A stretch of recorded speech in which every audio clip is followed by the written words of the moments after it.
자, 우리 같이 한번 또 말씀으로 들어가서요, 말씀 속에서 주께서 우리를 인도해 가시는 길이 어디인가를 같이 나누며 나아가는 시간이 되었으면 좋겠습니다. 오늘 읽을 말씀은 로마서 6장 1절부터 4절까지입니다. 6장이니까 이제 벌써 어디에 도착했는지 이제 짐작이 가시리라 생각됩니다. 자, 로마서 6장 1절부터 4절까지 같이 한번 천천히 어떤 내용이 있는지 같이 한번 봉독하는 시간 같습니다. 같이 읽겠습니다. 시작. 그런즉 우리가 무슨 말을 하리요? 은혜를 더하게 하려고 죄에 거하겠느냐? 그럴 수 없느니라. 죄에 대하여 죽은 우리가 어찌 그 가운데 더 살리요? 무릇 그리스도 예수와 합하여 침례를 받은 우리는 그의 죽으심과 합하여 침례를 받은 줄을 알지 못하느냐? 그러므로 우리가 그의 죽으심과 합하여 침례를 받음으로 그와 함께 장사되었나니 이는 아버지의 영광으로 말미암아 그리스도를 죽은 자 가운데서 살리심과 같이 우리로 또한 새 생명 가운데서 행하게 하려 함이라. 예, 아멘. 6장 1절부터 4절까지의 내용인데요. 우리가 가지고 있는 개역개정 성경에는 침례가 아니라 세례로 번역되어져 있을 겁니다. 본래 헬라어 원어는 이제 밥티조라고 침례라는 단어가 원래 해석되어져 있을 내용인데, 그런데 세례로 이제 우리가 흔히 쓰는 말로 이제 번역을 한 거죠. 근데 침례라는 의미가 더 본질적인 의미와 통하지 않을까 싶습니다. 물 속에 푹 잠겨서 옛사람이 죽고 죄 가운데 거하던 사람이 죽고 이제 새 생명으로 새 사람이 살아났다는 그런 의미가 들어가기에 더 본질적인 의미가 더 살아나는 것이라 생각됩니다. 자, 이제 저희가 어디에 도착했느냐 하면요, 드디어 로마서의 중심에 도착했습니다. 로마서의 중심이 6장부터 8장까지의 내용이거든요. 벌써 분위기가 급전되어졌다는 것을 느낄 수가 있습니다. 지금까지는 죄 가운데 빠진 세상과 그리고 교회의 모습도 역시 마찬가지로 세상과 다를 바가 없는 모습이었는데, 무엇을 통과했느냐면요, 이 신칭이 이방인들도 유대인들도 다 동일하게 오직 예수 그리스도의 십자가의 보혈의 공로로 의롭다함을 받았다. 오직 주 예수 그리스도의 은혜로 값없이 의롭다함을 받았다는 그것을 통과한 겁니다. 그것을 통과하고 났더니 이제 더 이상 죄 가운데 머무는 인생이 아니라 이제 새로운 길을 걸어가는 인생. 그래서 6장 4절만 보아도 벌써 분위기가 달라지는데요, 6장 4절을 다시 한번 읽어보면서 이제 6장, 7장, 8장은 어떤 내용이 전개될 것인지 한번 같이 한번 추측을 해보면 좋겠습니다. 자, 4절 같이 한번 읽습니다. 같이 시작. 그러므로 우리가 그의 죽으심과 합하여 침례를 받음으로 그와 함께 장사되었나니 이는 아버지의 영광으로 말미암아 그리스도를 죽은 자 가운데서 살리심과 같이 우리로 또한 새 생명 가운데서 행하게 하려 함이라. 이제 걸어가야 될 길이 무엇인지를 알려주고 있는 중입니다. 즉 예수 그리스도의 보혈의 공로로 값없이 의롭다함을 받은 자, 이제 그 다음에 걸어가야 될 길은 무엇인가? 우리는 보통 이렇게 생각할 때가 있거든요. 이게 하나님께로부터 은혜를 누리고 값없이 의롭다함을 받았으면 되었지, 이제 더 이상 뭐가 필요합니까? 라는 얘기를 할 때가 있거든요. 그렇지만 진도는 계속 나가고 있는 중입니다. 로마서는 중심을 향해서 가고 있고요, 지금 중심이 6장, 7장, 8장으로 전개되어지고 있습니다. 세 장으로 전개되어지는데요, 본래 장절 구분이 없었던 것을 인위적으로 장절 구분을 만들어 놓은 것이기 때문에 세 장으로 구분되어져 있지만 세 단계라고 생각하시면 될 것 같습니다. 세 부분으로 나뉘어져서 이제 정말 의롭다함을 받은 자가 걸어가야 될 삶의 길들이 무엇인가를 6장, 7장, 8장이 의도 있게 보여주고 있는 내용입니다. 지금 우리가 걸어가야 될 내용이거든요. 자, 우리는 지금 어디를 향해서 가고 있는 중이냐면요, 살리심을 받았기 때문에 새 생명 가운데 행하는 삶을 살아가고 있는 중입니다. 지금 우리의 삶이 바로 이러한 시간을 가져가고 있고요, 우리가 바로 이 길을 걸어가고 있는 중입니다. 그럼 결국은 6장, 7장, 8장은 남의 이야기를 하고 있는 것이 아니라요, 지금 현재 우리의 삶의 이야기를 하고 있는 중이라는 얘기거든요. 그럼 현재 우리의 삶이 어디로 가야 될 것인가, 그것을 한번 더 깊이 있게 나누며 우리가 어떻게 이 세상 속에서 승리하며 걸어갈 수 있을 것인가 나누는 것이 오늘의 목표가 될 것 같습니다. 자, 새 생명 가운데서 행하는 것, 즉 그리스도인으로서 살아가는 것, 어떻게 생각하시나요? 쉬운가요? 어려운가요? 그리스도인으로 새 생명 가운데 행하며 살아가는 것, 쉬운가요? 어려운가요? 네, 어렵죠. 저도 어렵다는 것에 동감을 합니다. 공감을 하고요, 목사인 저도 어렵다고 얘기한다면 성도님들은 얼마나 더 어려울 것인가. 목회자는 하나님을 향해서 목숨을 내어 던지고 가겠다고 결단하고 부르심에 응답한 삶이거든요. 그런 점에서 모든 것을 다 구별해서 걸어간다라고 생각하는 사람들인데도 불구하고 그리스도인으로서 헌신과 십자가의 길을 걸어가는 것은 결코 만만치 않다는 것을 깨닫습니다. 그러니 우리 모두가 결코 쉽지 않은 길을 걸어가고 있는 것은 마찬가지일 겁니다. 새 생명 가운데서 행하는 것, 그리스도인으로서 이 세상 속에서 살아가는 것 결코 만만치 않고 쉽지 않다는 것 분명히 우리는 알고 있습니다. 만약에 그게 쉬웠다면요, 아마 이 자리가 저녁 시간에 차고 넘치지 않을까 싶습니다. 왜냐하면 쉬운 길이니 이 쉬운 길을 같이 따라서 갈 수 있으니 차고 넘치는 시간이 되지 않을까 싶습니다. 차고 넘치지 않는다는 얘기는 어렵다는 얘기고요, 어렵기 때문에 외면당하고 있다는 것, 세상 사람들이 외면하고 있다는 것을 느껴볼 수 있지 않을까 싶습니다. 자, 그러면 왜 어려운지 한번 좀 같이 한번 나눠봤으면 좋겠습니다. 왜 쉽지 않고 어려울까요? 왜 쉽지 않고 어려울까요? 자꾸 질문을 드려서 죄송합니다. 지치고 상한 마음인데, 자, 왜 어려울까라는 걸 생각해 보면 아직도 살아있는 존재가 있죠. 누구일까요? 어떤 존재일까요? 그렇죠? 지금 우리는 이미 죄로부터 구원함을 받고요, 죄사함을 받은 존재들입니다. 죄사함을 받았는데도 불구하고 아직 무엇은 건재하게 살아남아 있는 중이냐면요, 죄의 근본 요소인 사단은 아직도 살아서 역사하고 있는 중입니다. 사단이 아직도 살아서 역사하고 있다는 얘기는 뭐냐면요, 우리를 죄 가운데로 끌어당길 수 있다는 것을 의미하는 겁니다. 그렇기 때문에 위험하고, 그렇기 때문에 우리의 삶의 요소가 힘겨울 수 있다는 것을 보여주고 있습니다. 첫 번째로 사단이 아직도 살아서 역사하고 있습니다. 우는 사자같이 삼킬 자를 찾아서 두루 다니고 있다라고 분명히 얘기하고 있는 중입니다. 그 삼킬 자 속에 우리도 포함되어져 있을 수 있다는 얘기거든요. 그렇게 찾아다니고 있습니다. 사단이 지금도 건재하게요, 그렇게 움직이고 있고요, 죄의 근본인 사단이 움직이고 있습니다. 그리고 또 뭐가 힘든 요소일까요? 그 사단의 사주를 받아서 살아가고 있는 어떤 사람들인가요? 세상 사람들이 참으로 많습니다. 누가 더 많은가라고 우리가 숫자를 파악해 보면요, 그리스도인이 많은가, 즉 하나님을 위하여 생명을 내어놓고 걸어가는 그리스도인이 많은가, 아니면 세상 사람들, 아직도 사단의 소나기에서 그 사단의 길을 따라가고 있는 존재들이 더 많은가? 누가 더 많을까요? 세상 사람들이, 사단의 소나기에 살아가고 있는 수많은 사람들이 더 많습니다. 우리는 그 사람들과 어우러져서 살아가게 된 삶을 살고 있거든요. 우리가 직장 생활하고 세상 속에 들어가서 살아갈 때 우리보다 더 많은 숫자의 세상 사람들, 사단의 소나기 속에 사로잡혀 있는 사람들 속에서 살아가야 합니다. 그러니 얼마나 버겁고 힘겹겠어요. 살아가는 방식이 다르거든요. 생각하는 방식이 다르고, 그리고 또 살아가는 방식 자체가 완전히 틀리기 때문에 결코 쉽지 않습니다. 부딪힘이 올 수밖에 없는 거죠. 첫 번째로 사단의 활동이 아직도 극렬하고요, 그 사단의 사주를 받아서 아직도 세상 속에서 건재하게 사단의 방식으로 살아가는 수많은 사람들이 있습니다. 그리고 또 한 가지, 마지막으로 사단이 있든지 세상 사람들이 강력하든지 이것과 관계없이 이것 때문에 무너질 때가 참으로 많습니다. 그것이 뭐냐면요, 우리의 연약한 육신입니다. 연약한 육신. 그것은 하나님께서도 인정하시고, 그리고 또 바울도 역시 알고 있는 부분입니다. 우리의 연약한 육신, 무엇에 끌리는 삶이냐면요, 육적인 삶에 끌리는 삶, 육체의 욕망에 끌리는 삶. 왜냐하면 육체를 가지고 있기 때문에 지치고 상하고, 그래서 더욱더 조금 더 안락한 삶을 추구하고, 조금 더 편안한 삶을 추구하고, 육체에 만족을 주는 삶으로 나아가고자 하는 그런 생각들, 하늘의 것보다는 땅의 것을 생각하며 살아가는 육신의 소망이 아직도 있다는 것을 보여주고 있습니다. 사단이 있든지 세상 사람이 있든지 아무 상관없습니다. 우리가 거기에 현혹되지만 않으면 되거든요. 그런데 우리는 아직도 이 땅 위에서 이 연약한 육신을 가지고 살아가고 있는 중입니다. 이런 상황 속에서 어떻게 우리가 이 세상을 극복하며 걸어갈 수 있을 것인가, 그것을 우리가 하나님의 말씀을 통해서 배워야 되는 것이 바로 로마서 속에 들어가 있고요, 아마 구약과 신약 성경 속에서도 그것이 그대로 들어가 있지 않을까 싶습니다. 살아갈 수 있는 길, 구약 성경 속에서도 보여주셨고요, 신약 성경 속에서도 보여주셨습니다. 이 세 가지가 어우러져 있는 거거든요. 지금 사단이 활동하고 있고요, 그 다음에 세상 사람들이 질비하게 늘어서 있고, 우리는 연약한 육신, 유혹에 빠지기 쉬운 육신을 가지고 있습니다. 구약 시대 때도 그러한 상황 가운데 거했고, 신약 시대 때도 그러한 상황 가운데 거했습니다.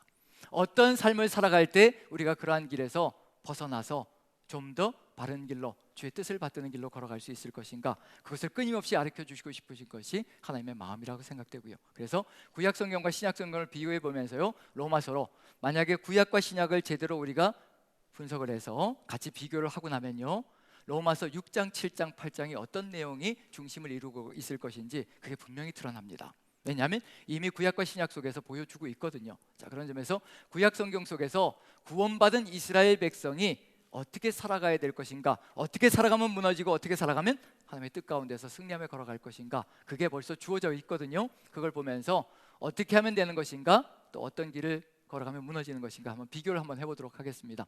이스라엘 민족이 애굽 땅에서 출애굽의 구원 역사를 누렸습니다. 그리고 시내산에서 하나님과 언약을 맺음으로 하나님의 백성으로 거듭났습니다. 이제 하나님의 뜻을 받들면서 살아가는 백성이 되겠노라고 하나님의 뜻을 받들겠다라고 언약 서약이 일어났습니다. 하나님의 백성이 된 거지요. 그리고 나서 이제 하나님께서 이스라엘 민족의 삶의 중심에 들어오는 역사가 펼쳐집니다. 그러기 위해서 이스라엘 민족에게 하라는 것이 있지요. 무엇을 만들라고 하셨던가요? 이스라엘 민족에게 성막을 만들라고 하셨습니다. 성막을 만든다는 얘기는 하나님께서 이스라엘 민족의 삶의 중심에 오시기를 원하신다는 얘기고요, 중심에서 이끌어 가시기를 소망하신다는 얘기거든요. 우리로 치면 뭐냐면요, 우리가 구원함을 받은 다음에 주의 성령께서 우리 안에 내주하시는 것과 같은 역사가 바로 구약시대의 그 모습을 보여주고 있는 중입니다. 이스라엘 민족 한 사람 한 사람에게 임재하실 수가 없기 때문에, 죄 때문에, 그래서 성막을 짓고 성막 속에 좌정하시는 하나님이 되시는 거죠. 그리고 이제 성막을 지은 다음에 이제 무엇의 인도를 받는 백성이냐면요, 성막에서 떠오르는 구름 기둥과 불 기둥의 인도를 받는 백성. 우리는 지금 우리와 함께 하시는 성령님의 인도를 받는 백성, 동일한 이야기들이 다른 모습으로 보여지고 있을 뿐입니다. 하지만 내용은 동일한 내용을 얘기하고 있던 중입니다. 이스라엘 민족이 그와 같은 백성이 되었고요, 그렇게 해서 인도함을 받고 이제 민수기로 넘어와서 모압 평야에 도착했습니다. 이제 조금만 더 가면요, 가나안 땅이 눈앞에 있습니다. 목적지가 바로 가까이 와 있습니다. 모압 평야에 진을 쳤는데, 그런데 세상 사람들이 이스라엘 민족을 보고 두려워하기 시작하지요. 그리고 어찌하면 이스라엘 민족을 없애버릴까, 자기들에게 해코지가 될까봐 없애버릴까 궁리하기 시작합니다. 그런데 그 궁리하는 백성이 두 민족이 있습니다. 어떤 민족이었던가요? 모압과, 한번 살펴봅니다. 민수기 22장입니다. 민수기 22장. 모압 평야에 도착했을 때, 진을 치고 있을 때 이 백성들이, 이 민족들이 두려워서 이스라엘 민족을 없애려고 작정하고 덤빕니다. 1절부터 4절까지 같이 한번 읽어보죠. 같이 시작. 이스라엘 자손이 또 길을 떠나 모압 평지에 진을 쳤으니 요단 건너편 곧 여리고 맞은편이더라. 십볼의 아들 발락이 이스라엘이 아모리인에게 행한 모든 일을 보았으므로 모압이 심히 두려워하였으니 이스라엘 백성이 많음으로 말미암아 모압이 이스라엘 자손 때문에 번민하더라.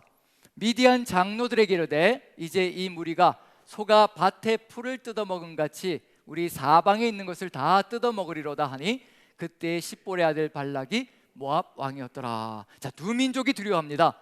두 민족이 연합을 하는 거죠. 연합을 해서 누구를 무너뜨리려고 하냐면요, 이스라엘 민족을 무너뜨리려고 합니다. 근데 우리는 어디만 기억할 때가 많으냐면요, 모압만 생각할 때가 많습니다. 모압과 미디안이 연합을 해가지고 협공으로요, 이스라엘 민족을 없애려고 작정합니다. 자신들의 힘으로는 안 되니까 이제 누구를 초청하느냐면요, 발람을 초청합니다. 그 이름도 유명한 점술가 발람을 초청하지요. 왜냐하면 발람을 초청하는 이유가 있습니다.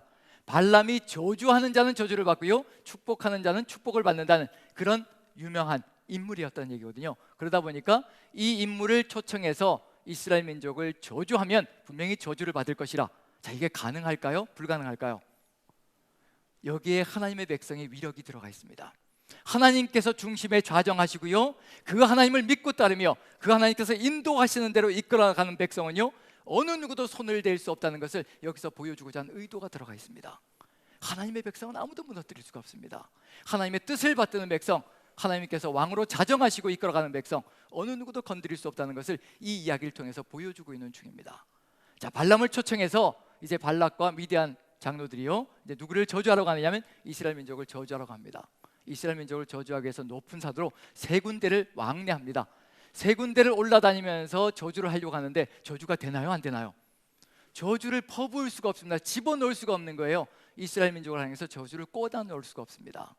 누가 지키시기 때문인가요? 하나님께서 지키시기 때문에 저주를 꽂아 넣을 수가 없습니다. 결국 발람이 마지막에 하는 말은 뭐냐면요, 하나님께서 저주하지 않는 자 저주할 수가 없고 하나님께서 축복하는 자 저주할 수가 없다는 것, 축복밖에는 내뱉을 수가 없다는 것. 그래서 결국 마지막에 네 번째는 이스라엘 민족을 축복하는 것으로 마감이 되어지고 맙니다. 자, 여기서 우리가 알 수 있는 건 뭐냐면요, 하나님께서 왕이 되셔서 자정하시고 지키는 백성은 아무도 손을 댈 수가 없다, 어느 누구도 저주를 집어넣을 수가 없다. 외부에서 어떤 고난을 가할지라도 절대로 그 고난이 이스라엘 민족을 무너뜨릴 수 없다는 것을 보여주고 있는 중입니다. 그런데 여기서 분명한 건 뭐냐면요, 이스라엘 민족 중에 누가 이 일을 알고 있었느냐는 거예요. 이스라엘 민족이 진을 치고 있는데요, 지금 모압과 미디안이 발람이라는 점수를 초청해서 산을 오르락내리락하면서 이스라엘 민족을 저주하고 있다는 것을 이스라엘 민족 중에 누가 알고 있었을까요? 아무도 모릅니다. 그저 뭘 하고 있을 뿐이냐면요, 하나님의 명령 따라서 하나님의 말씀을 따라 살아가고 있는 중입니다. 그것만 하고 있는 중이에요. 이스라엘 민족 중에 아무도 모르는데도 불구하고 하나님께서는 약속을 지키시고 계시는 중입니다. 이분이 바로 우리 하나님이십니다. 하나님께서 우리를 지키시겠다고 약속하시면요, 그건 끝까지 지키시고요, 어느 누구도 저주를 집어넣을 수가 없고 어느 누구도 우리를 무너뜨릴 수가 없습니다. 이스라엘 민족이 그것을 알고 감사를 하든지 감사하지 않든지 하나님은 그것을 기대하지 않으십니다.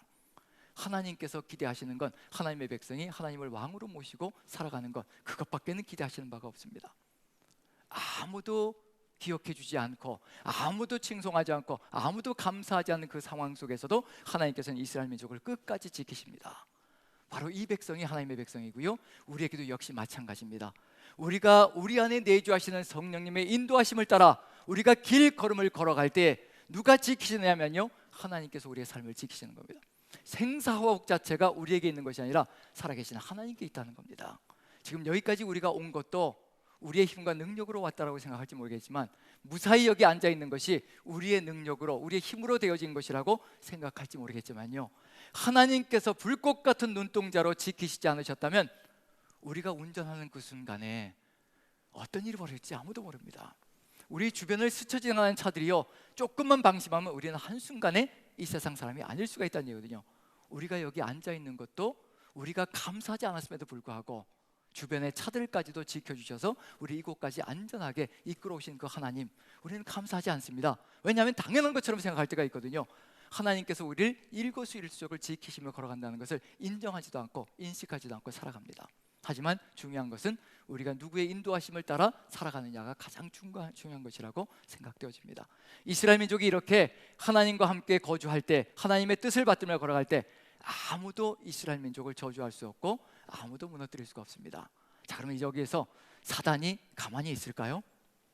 여기서 그냥 사단이 그래 됐다, 도저히 집어넣을 수가 없으니까 이제 됐다, 그리고 여기서 포기하고 말까요? 그랬으면 얼마나 좋겠습니까? 그렇게 된다면 우리의 인생길이 얼마나 편하게 걸어갈 수 있을 것인가. 그런데 사단은 이때도 지금도 우는 사자같이 삼킬 자를 찾아서 돌아다니고 있다는 거. 자, 그럼 이제 어떻게 될까요? 이제 그 다음부터 머리를 쓰기 시작하는 거죠. 그러면 하나님의 백성에게 저주를 집어넣을 수 없다면 어떻게 하면 저주스러운 삶을 살아가게 만들 수 있을 것인가. 사단은 그걸 궁리하고 있는 중입니다. 우리의 삶에도 역시 마찬가지일 겁니다. 이렇게 하나님께서 지키시는 백성, 저주를 집어넣을 수 없다면 스스로 저주받는 백성이 되게 만들면 되는 것이 아닌가. 어떤 백성이 되게 만들면 된다는 얘기냐면요, 죄 가운데 빠져서 누구를 버리고요, 하나님을 버리고 우상을 숭배하며 자신들 마음대로 살아가는 백성이 되게 만들면 스스로 하나님의 사랑에서 끊어져서 결국 징벌을 받는 백성이 될 것이라 사단은 그렇게 머리를 씁니다. 그래서 어떤 작전을 쓰느냐면요, 이 작전을 씁니다. 이제 집어넣다가 안 되니까 이 작전을 쓰는 거죠. 그래서 25장을 보면요, 민수기 25장 같이 한번 읽어봅니다. 1절부터 3절까지 한번 봅니다. 우리도 눈여겨봐야 될 것은 지금도 사단은 이 작전을 쓰고 있다는 얘기입니다. 자, 1절부터 3절까지 같이 읽습니다. 시작. 이스라엘이 시딤에 머물러 있더니 그 백성이 모압 여자들과 음행하기를 시작하니라. 그 여자들이 자기 신들에게 제사할 때 이스라엘 백성을 청하매 백성이 먹고 그들의 신들에게 절함으로 이스라엘이 바알볼에게 가담한지라. 여호와께서 이스라엘에게 진노하시니라. 하나님께서 모든 것을 다 막아주셨는데 이제 이스라엘 향하여 진노한다라고 말씀하고 있습니다. 사단은 이렇게 하나님의 백성을 무너뜨리려고 안간힘을 쓰고 있는 중입니다. 누구를 버리게 만드느냐면요, 스스로 하나님을 버리게 만듭니다. 뭘 가지고 있기 때문이냐면요, 사막을 횡단하면서 얼마나 마음의 갈망들이 컸겠습니까? 육신의 욕망이 얼마나 컸겠어요. 좀 더 안락하게 살고 싶고 좀 더 편안하게 누리고 싶고, 그것이 인간의 심정이라는 얘기거든요. 그래서 모압 여자들이 음식을 잔뜩 차려놓고 그들의 신들에게 우상 숭배할 때 초청하는 거죠. 연약한 육신을 유혹해서 세상 사람들을 통하여서, 사단이요 세상 사람들을 통하여서 하나님의 백성을 유혹해서 같이 어울리게 만들어서 하나님을 버리게 만들어가는 그런 일들이 벌어지는 겁니다. 우리의 삶 속에서도 흔히 벌어질 수 있는 일이 벌어지고 있는 중입니다. 이스라엘이 결국 하나님을 버리고 우상 숭배로 가담하게 됩니다. 이런 일이 벌어지는 거죠. 그리고 또 어느 민족도 포함되어 있을 것이냐면요, 모압만 여기 들어가 있는데 25장 5절부터 9절까지는요 또 어떤 여인도 나와야 될까요? 어떤 족속? 모압 여인이 나왔으니까 미디안 여인도 나와야 되겠죠. 같이 협공으로 가고 있는 중이니까. 그래서 5절부터 같이 한번 읽어봅니다. 같이 시작.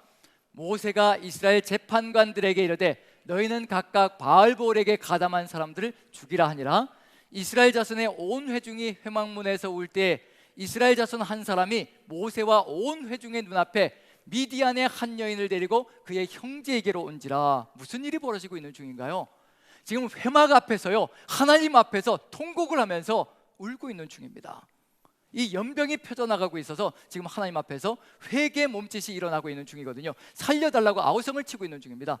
우리가 잘못했다라고 지금 회개하고 있는 중이거든요. 그런데 그 앞으로 당당하게 한 남자가 미디안 여인을 이끌고 들어오고 있는 중입니다. 누구를 버리는 길이냐면요, 하나님의 길을 버리고 세상 사람과 어우러져서 누구를 끌고 들어오는, 모압 여인과 음행할 때는요 그래도 모압 쪽에 가서 우상 숭배하면서 음식을 먹고 그렇게 무너졌다면요, 이제 누구를 끌고 들어오는 건가요? 어디로요? 하나님의 백성의 진영으로, 회막 안으로요, 회막 있는 쪽으로요, 미디안 여인을 끌고 들어오는 겁니다. 이건 말 그대로 우리의 가정으로, 우리의 교회로 세상을 끌어들이는 것과 같은 그런 일들이 벌어지고 있는 중입니다. 교회 안에도 뭐가 들어올 수 있다는 얘기냐면요, 세상 것이 침투해 들어올 수 있다는 것을 보여주고 있는 중입니다.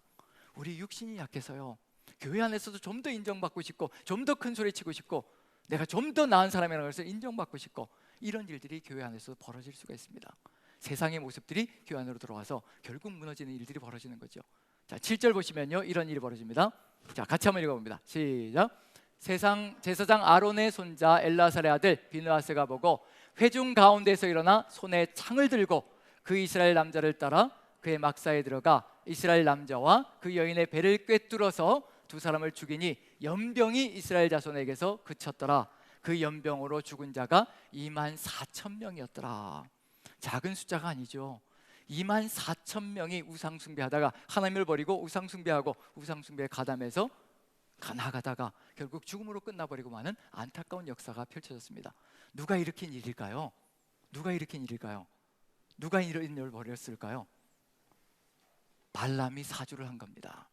발람이 누구의 꾀를 가지고 갔을 것이냐면요, 사단의 꾀를 따라서 이런 일을 벌였을 것이라. 31장을 봅니다. 31장. 누가 이 짓을 하게 만들었을 것인가? 자, 31장을 보면요 7절 8절 한번 같이 읽어봅니다. 미디안에게, 모압에게 이제 복수를 하라고 얘기를 하십니다. 하나님께서 신세대에게. 왜냐하면 연병으로 이렇게 이스라엘을 죽게 만들었으니 이제 복수하라는 그런 얘기가 들어가죠. 7절 8절 같이 읽습니다. 시작.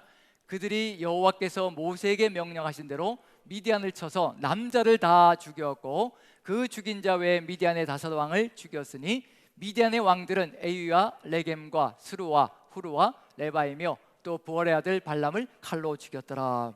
왜 부올의 아들 발람을 칼로 죽였을까? 16절 보시면요 이런 일을 벌였습니다. 같이 한번 읽어봅니다. 시작.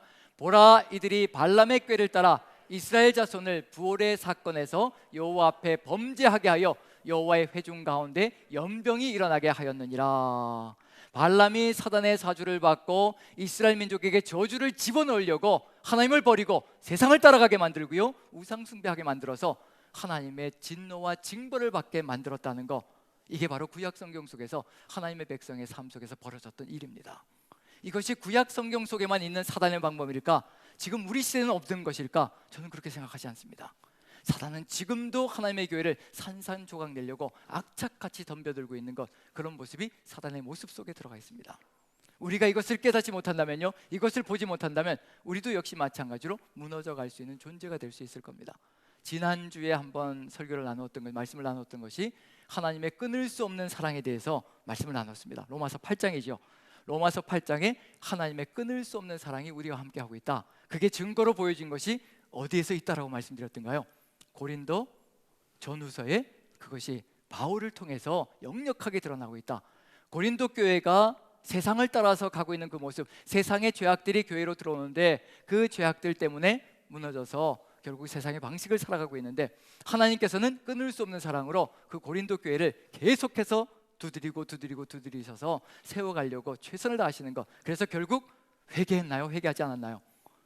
4번, 5번을 두드려서 결국 고린도 교회가 회개하고 돌아섰습니다. 돌이켰습니다.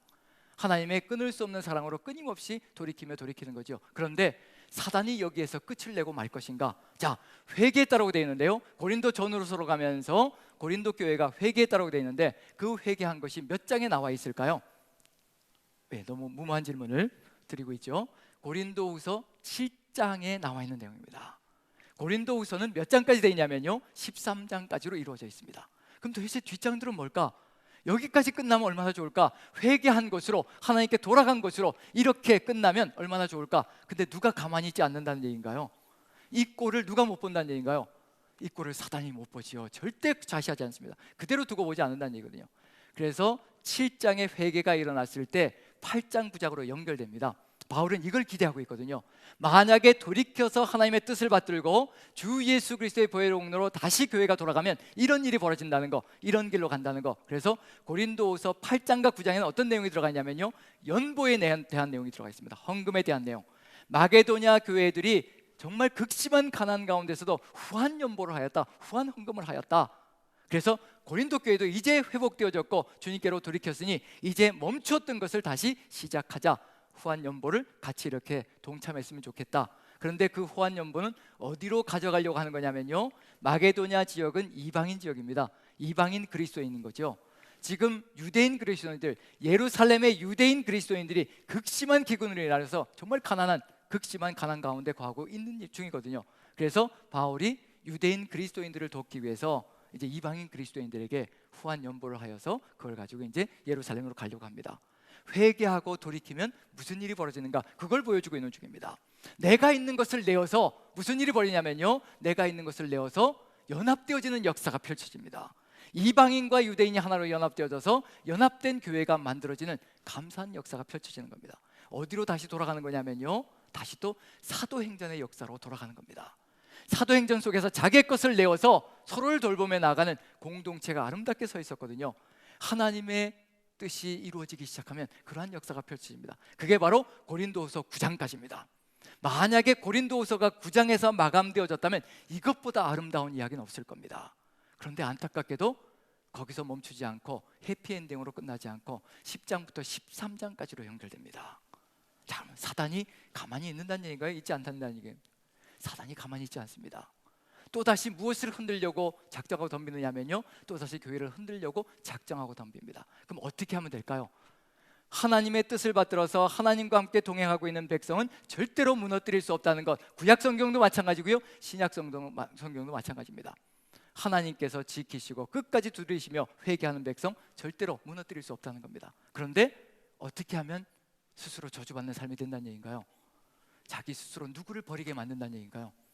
하나님을 버리고 우상을 숭배하며 나아가는 길, 그런 길로 나아가면 무너지는 길로 가게 되어 있습니다.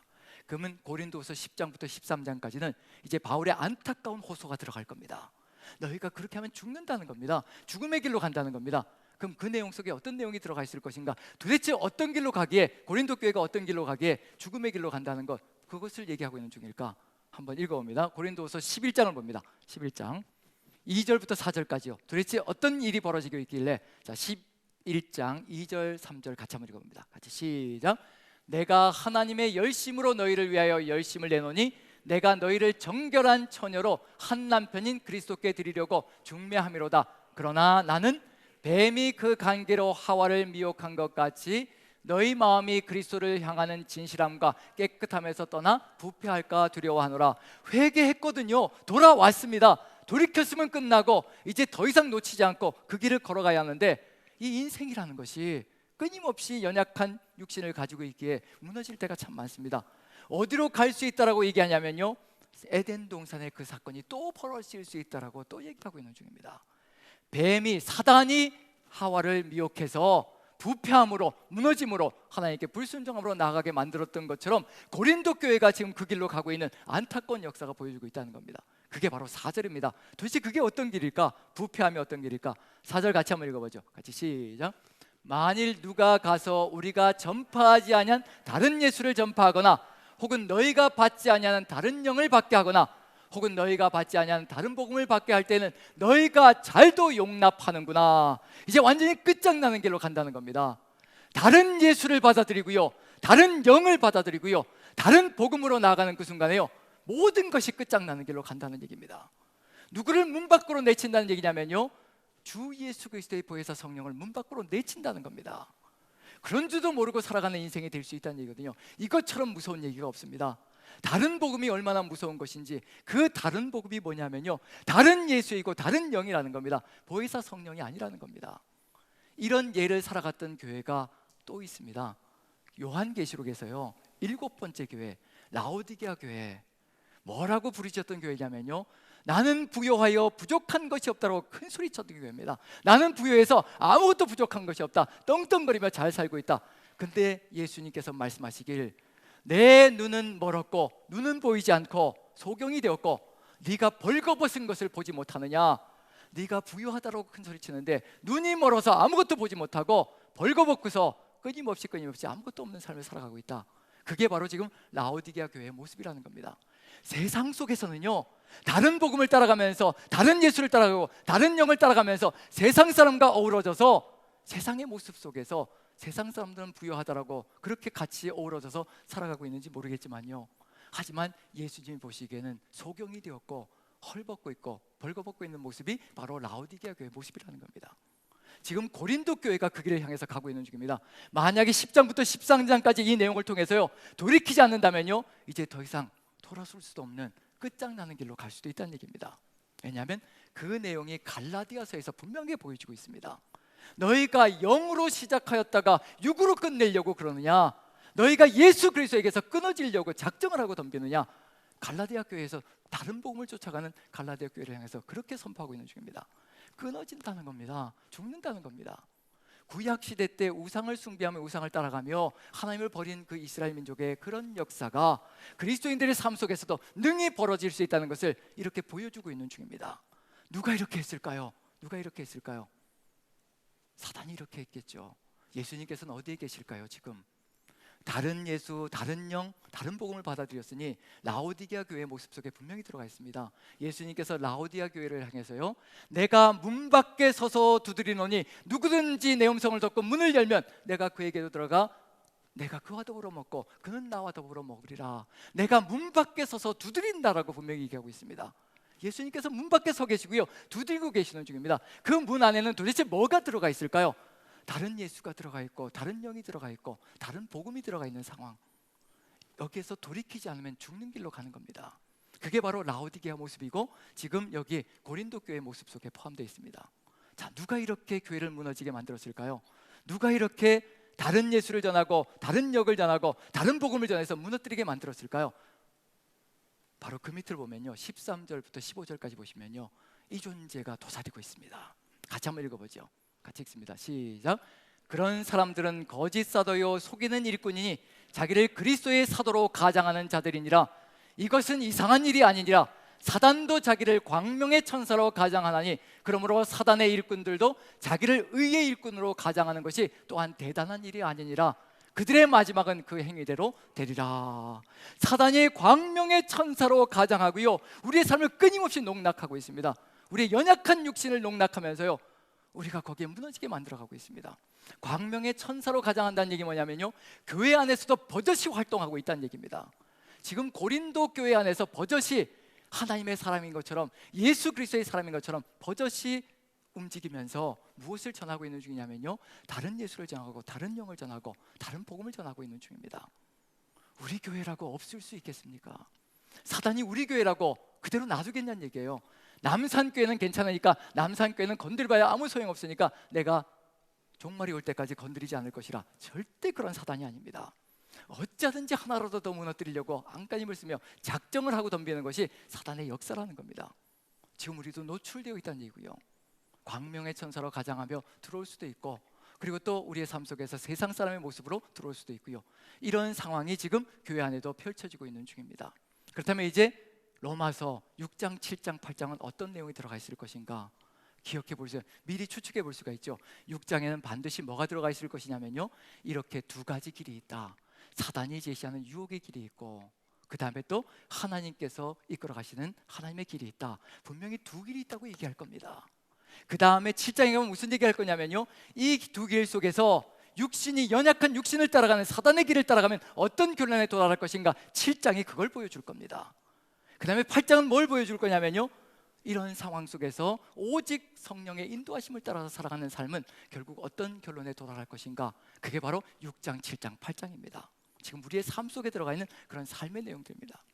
두 길 속에서 우리가 어떤 길 속에 거하며 나아가야 될 것인가, 그리고 입술에서 뭐가 나가는 삶이 이루어질 것인가, 7장의 육신을 따라가면 이런 것으로 결론이 나고 8장의 성령의 역사를 따라서 우리가 끊임없이 그 길을 따라간다면 이러한 것으로 마감이 되고 있을 것이라. 그래서 6, 7, 8장은요 결국은 우리를 어디로 이끌고 가기 위한 거냐면요, 연약한 육신을 이기고 결국 마침내 성령의 인도하심을 따라가는 존재로 이렇게 마감되어지길. 그래서 8장의 맨 마지막은 끊을 수 없는 그 사랑 안에 거하는 그 존재가 되어서 주님과 함께 평생을 걸어가는 존재가 되기를 간절히 소망하시는 그 마음이 가득히 들어차 있습니다.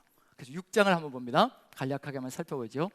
6장을 보시면요 11절부터 13절까지 두 길이 어떤 길인지 한번 봅니다. 같이 한번 읽습니다. 시작. 이와 같이 너희도 너희 자신을 죄에 대하여는 죽은 자요 그리스도 예수 안에서 하나님께 대하여는 살아있는 자로 여길지어다.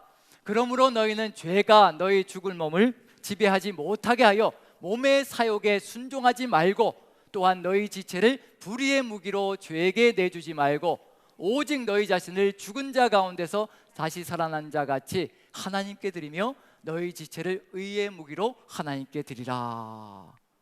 여기서 분명히 뭐라고 되어 있냐면 13절 보면요 두 길이 있다고 얘기합니다.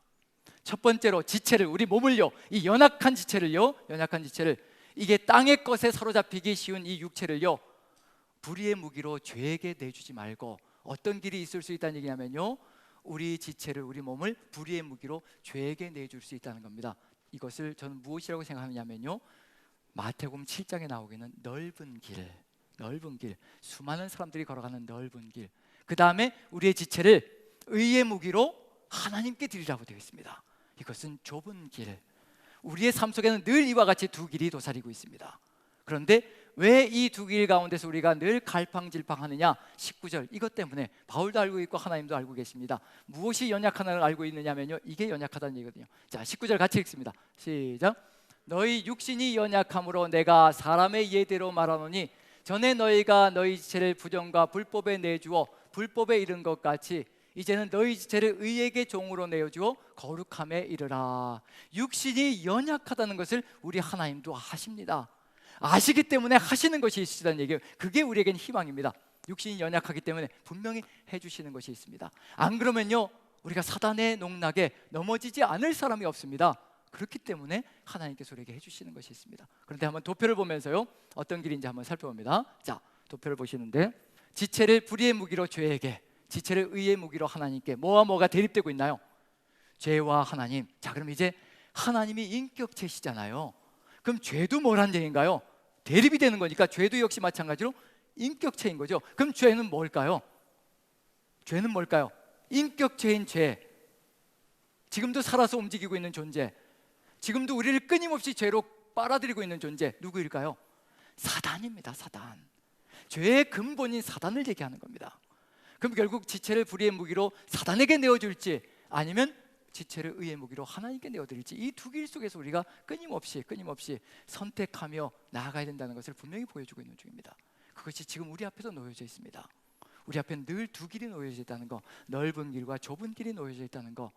그렇지만 이 두 길 속에서 끊임없이 선택하며 걸어가는 것이 우리의 삶이라는 거.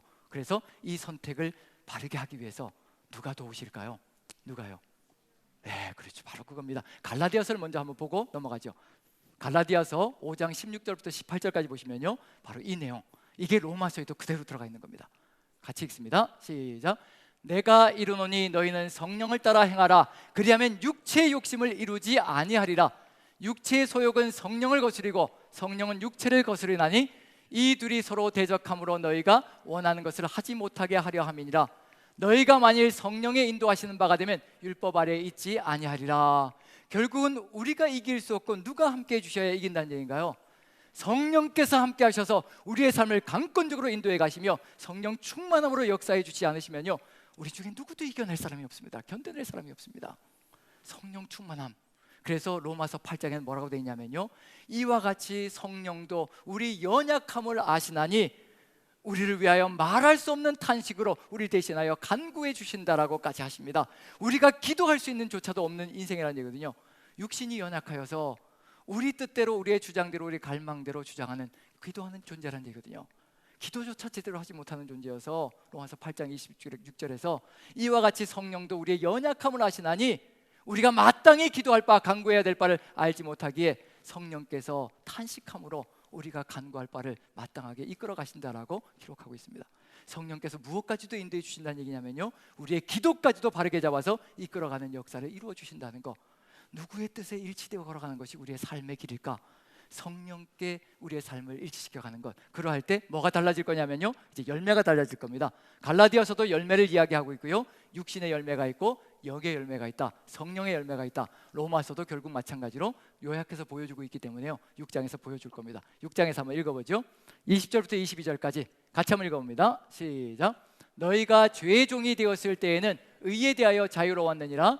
너희가 그때 무슨 열매를 얻었느냐? 이제는 너희가 그 일을 부끄러워 하나니 이는 그 마지막이 사망임이라. 그러나 이제는 너희가 죄로부터 해방되고 하나님께 종이 되어 거룩함에 이르는 열매를 맺었으니 그 마지막은 영생이니라. 두 가지로 갈라진다는 것을 분명히 보여주고 있습니다. 사단에게 내어준다면 결국 사망으로 끝날 것이고, 그 다음에 하나님께로 내어드리면 그 길을 걸어간다면 생명, 영생으로 나아갈 것이라는 것을 분명히 보여주고 있습니다.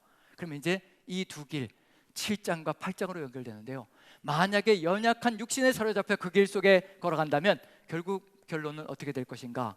그 다음에 성령의 뜻에 받들어서 그 성령의 뜻에 일치하여 우리가 걸어가는 삶을 걸어간다면 어떤 결론에 돌아갈 것인가? 마지막에서 우리 입술에서 나오는 것이 달라질 것이라는 것을 얘기합니다. 7장과 8장을 한번 비교해 보죠. 도표로 비교해 봅니다. 이게 핵심적인 내용이 될 겁니다. 7장과 8장에. 자, 7장을 봅니다. 22절 23절 같이 읽습니다. 시작. 내 속사람으로는 하나님의 법을 즐거워하되 내 지체 속에서 한 다른 법이 내 마음의 법과 싸워 내 지체 속에 있는 죄의 법으로 나를 사로잡는 것을 보는도다. 연약한 육체가 어디로 간다는 얘기예요. 연약한 육체가 안타깝고 어리석게도 죄를 향해서 결국 사단을 향해서 가고 있다는 얘기입니다. 그럼 결론은 뭐가 될 것인가? 7장 24절로 끝장나고 말 것이라는 것을 보여주고 있습니다. 입술에서 이런 것이 쏟아져 나온다는 겁니다. 같이 한번 읽어보죠. 시작. 오호라, 나는 곤고한 사람이로다. 이 사망의 몸에서 누가 나를 건져내랴. 끊임없이 탄식이 쏟아져 나오는 것, 내가 죽을 수밖에 없는 존재이고 이렇게 죽겠구나라는 그런 탄식이 쏟아져 나오는 존재가 된다는 것을 보여주고 있는 중입니다. 그리고 성령의 역사에 일치되어 걸어갈 때 어떤 것으로 결론이 이루어질 것인가? 탄식이 될 것인가? 찬양이 될 것인가? 이게 달라진다는 겁니다. 그래서 로마서 8장을 보시면요, 13, 14절 같이 읽습니다. 시작. 너희가 육신대로 살면 반드시 죽을 것이로되 영으로서 몸의 행실을 죽이면 살리니 무릇 하나님의 영으로 인도함을 받는 사람은 곧 하나님의 아들이라. 하나님의 자녀의 길이 있다는 것을, 자녀로서 평생을 걸어가며 그 길을 지켜나가는 길이 있다는 것, 누구의 인도를 받는 거냐면요, 성령의 인도하심 속에 송두리째 우리 자신을 내어 맡기는 겁니다. 설사 우리 눈에 보기에 잠시 잠깐 우리 육신의 만족을 채우지 못하는 것이고 내 주장에 어긋나는 것 같고 내 삶의 방식에 어긋나는 것 같은 그런 것들이 펼쳐질지라도 성령의 뜻에 일치되어져 가라가는 것, 그러할 때 어떤 결론에 도달할 것인가? 이게 바로 로마서 8장의 결론입니다. 같이 한번 읽어봅니다. 38절 39절 같이 시작. 내가 확신하노니 사망이나 생명이나 천사들이나 권세자들이나 현재 일이나 장래 일이나 능력이나 높음이나 깊음이나 다른 어떤 피조물이라도 우리를 우리 주 그리스도 예수 안에 있는 하나님의 사랑에서 끊을 수 없으리라. 우리가 성령의 인도하심 안에서 그 뜻을 받들어 그 길을 힘차게 걸어간다면요, 사단이 절대로 우리에게 저주를 퍼부을 수 없고 저주를 집어넣을 수 없고 어떤 공격도 우리를 해칠 수 없으며 하나님의 사랑에서 끊어낼 수 없다는 것, 여기서 8장에서 반드시 기억해야 될 것은 뭐냐면요, 예수 그리스도 안에 거하는 것을 얘기하는 겁니다. 예수 그리스도 안에 거할 때, 그리스도 예수 안에 거할 때 정죄함이 없다라고 분명히 얘기하고 있습니다. 그리스도 예수 안에 있는 것, 그것이 바로 정죄함이 없는 삶이라는 것을 분명히 보여주고 있는 중입니다. 근데 우리는 뭘 잊어버릴 때가 많으냐면요, 그리스도 예수 안에를 잃어버리고 정죄함이 없다는 것만 강조할 때가 참으로 많습니다. 죄는 물 마시듯이 살아가면서, 그렇게 살아가면서 예수 안에서 벗어나 있으면서 예수 그리스도를 이미 버렸으면서, 그럼에도 불구하고 내게 정죄함이 없다라고 큰 소리치며 살아가는 안타까운 일이 벌어질 때가 있습니다. 예수 그리스도 안에 있는 자, 누구의 뜻을 따라갈 것인가?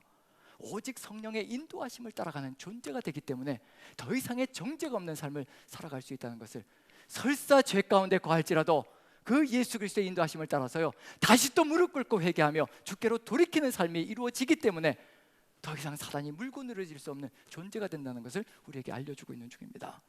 지금 우리에게 필요한 것, 우리가 연약한 육신을 가지고 있다는 것은 모두가 공통점입니다. 저도 그렇고요, 우리 모두가 연약한 육신을 가지고 있습니다. 하지만 이 연약한 육신을 도우시기 위해서 우리 주의 성령께서 우리와 함께 하시며 우리의 삶을 이끌고 나가신다는 것, 그 주의 성령에 끊임없이 우리의 삶의 모든 것들을, 생각들과 주장들을 내어 맡기고 그 성령의 뜻을 따라서 우리가 걸어가는 그 삶이 이루어질 때 이 세상에 그 어떤 것도 우리를 끊을 수 있는 존재가 없다는 것, 하나님의 사랑에서 끊을 수 없고 우리를 공격할 수 있는 것이 없다는 것을 마음에 새기며 이제 주 예수 그리스도 안에서 승리하시는 저와 여러분들 되시기를 간절히 축원드립니다.